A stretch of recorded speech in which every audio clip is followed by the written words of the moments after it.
ခံနိုင်တော့တဲ့အတိုင်းအတာတစ်ခုကိုရရှိဖို့အတွက်ကျွန်တော်တို့ကိုထပ်မံပြီးညှိနှိုင်းပေးဖို့တောင်းဆိုပေးခဲ့တဲ့ကျွန်တော်တို့ပထမကိုယ်စားလှယ်ကောင်းဦးရဲ့ WCC အဖွဲ့ရဲ့ပြီးတော့အောက်တိုးဆက်ရုံတော့ကလူသမားကိုယ်စားလှယ်တွေကိုကျွန်တော်တို့ကျေးဇူးတင်သွားနဲ့ပထမဆုံးကျွန်တော်တို့ဘုံကူလက်ခုပ်တက်ချင်တယ်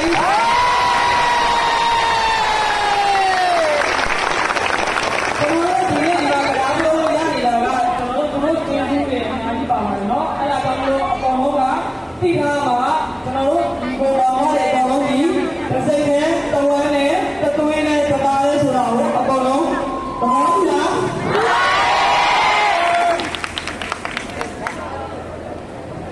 မရရင်းနေတော့မလေးငါရင်းနေကုန်တယ်အဲ့ဒါဆိုရင်ကျွန်တော်တို့ဒီနေ့ကဆွေးနွေးခဲ့တဲ့တည်င်းသုံးလဲပါတယ်တည်င်းသုံးလဲပါတယ်အဲ့ဒီကောင်လုံးကိုကျွန်တော်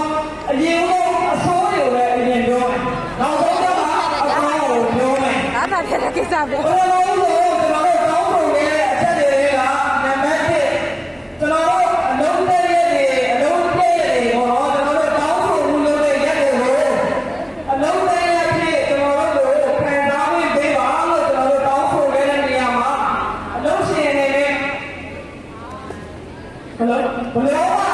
ခွင့်မပြုနိုင်ခဲ့တဲ့အတွက်ဟုတ်တယ်လို့ပတ်စံဖြစ်ပါမယ်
ကုန်ပါ